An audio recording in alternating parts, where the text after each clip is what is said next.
Farhan, without their starting netminder in Thatcher Demko and one of their best offensive players in Brock Boeser, the Canucks are going to try and grab a Game 7 here against the Oilers tonight. They earned home ice advantage during the regular season. They'll lean on that.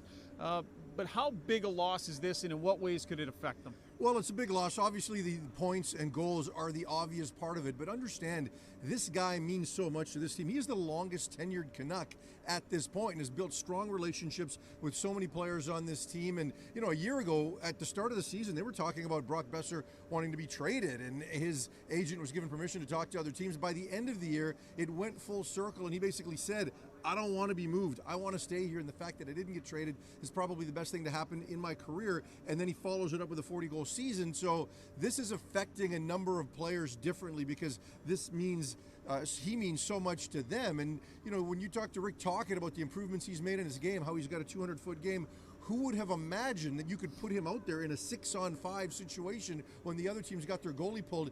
Boeser's trying to defend the lead. Dakota Joshua said today, we're going to play for this guy.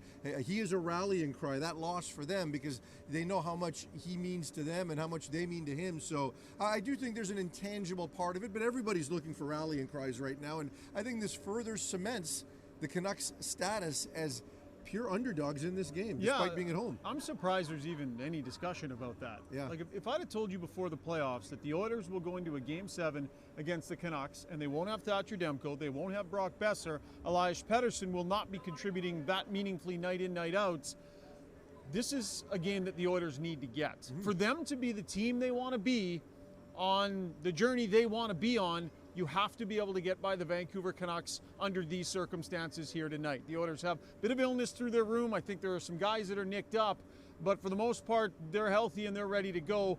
The pressure is squarely on them. They are the ones firmly in the Stanley Cup window. They have to take advantage against a depleted Canucks roster tonight, or it'll be a massive organizational disappointment. Yeah, I think if you're Edmonton, I mean, you worry about what the future potentially looks like and potential change that could come if you let going this there already. Yeah, That's exactly. tomorrow. You know, but you live in it on a day-to-day basis. But Chris Knobloch had some interesting comments because he says when you lose a player of that stature, everybody else can rally for a short period of time. That long term, it becomes difficult to get past that type of situation. But short term, everybody else can rally and do 5% more. And the Canucks need that from a number of players. We've certainly beat the Elias Pettersson thing to death that they need more from him. And he'll probably get some run with JT Miller as they try to score a bit more. But, you know, so many other guys. You look at Ilya Mikheyev, 1 goal in his last 60. He's going to get injected back into the lineup. Sam Lafferty, who's done nothing offensively in the second half of the season. Those two guys have been scratched for the last 2 games. Both will come in. Both have some wheels. Maybe they can give something there. Maybe one of them can get a surprise goal.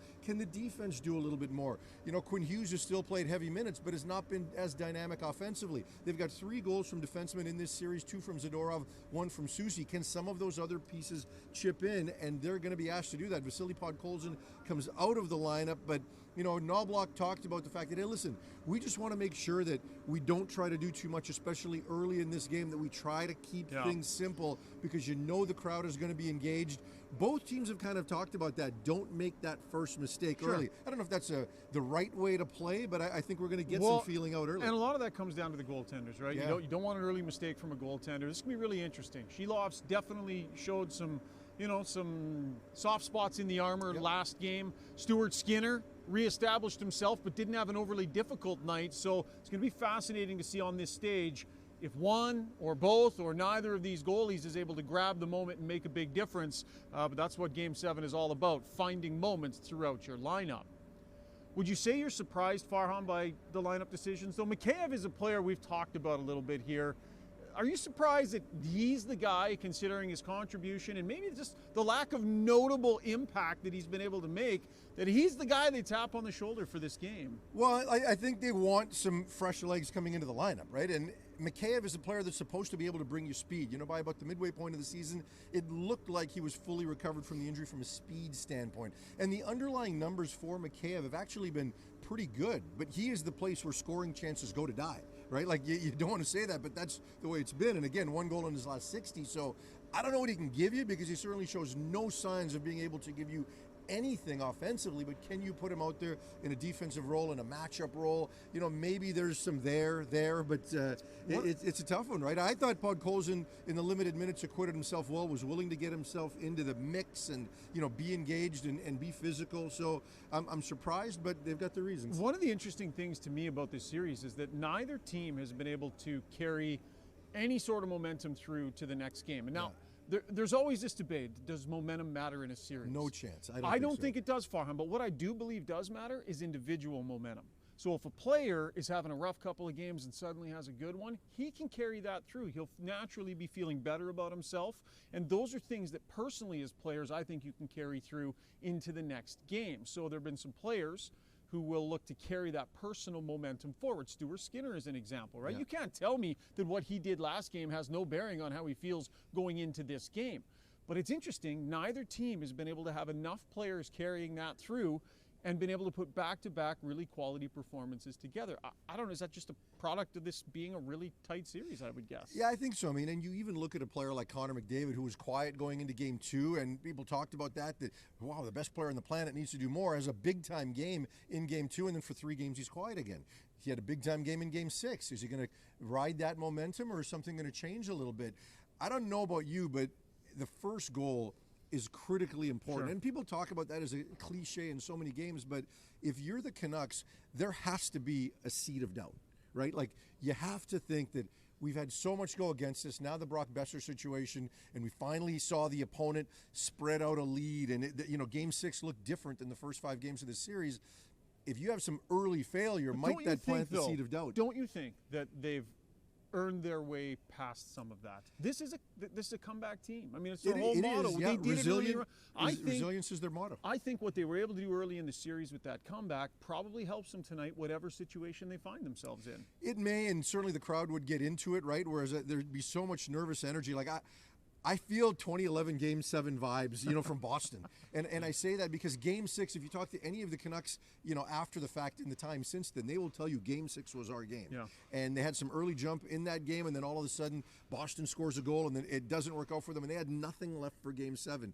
I don't know that that's going to be the case here, but it just has some of those vibes that we did everything we could, and at that point, it ran out. And if it doesn't, Thatcher Demko, who I never believed was a real option in this series, could be an actual viable option for the next one if they happen pushing to it get in there. practice a bit, hey? Yeah, he skated and did a lot with the scratches this morning. Did everything from a movement standpoint, according to goaltending expert Kevin Woodley with In Goal Magazine. He said he has seen him do everything. Now, he pushed himself significantly.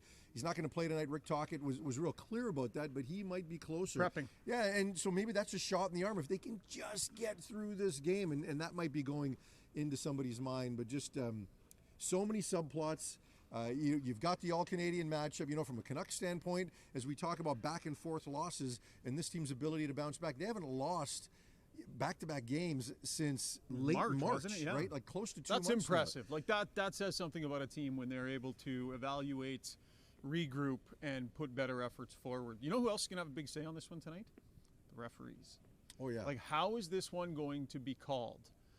It's going to be managed, right? This whole idea that refs don't manage the game and all that, it's just garbage. People don't want the same call tonight that you want in game 18 of the regular season. We've been all been watching hockey for years and years. They're going to manage this game. How many penalties are they going to call? How many power plays are the Oilers going to get, right? They're 0 for their last couple of games. They were better last game. Farhan, there's going to be a moment in this game where this Oiler power play is going to have a chance to make a massive difference in a big moment. Odds are, you would think, based on their body of work over the last couple of years, that they will come through in that moment.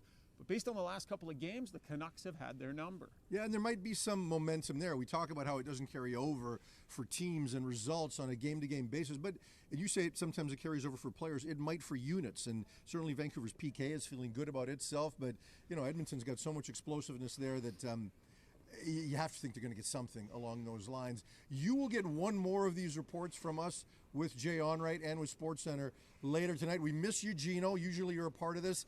7 games later, I am sick of doing this with you. Yeah, man, I'm so tired of you. I am so done. Tired of you. But I can't wait to not see you tomorrow. It's been a lot of fun. Game 7 is going to be so exciting tonight. We look forward to talking about it when this one's done.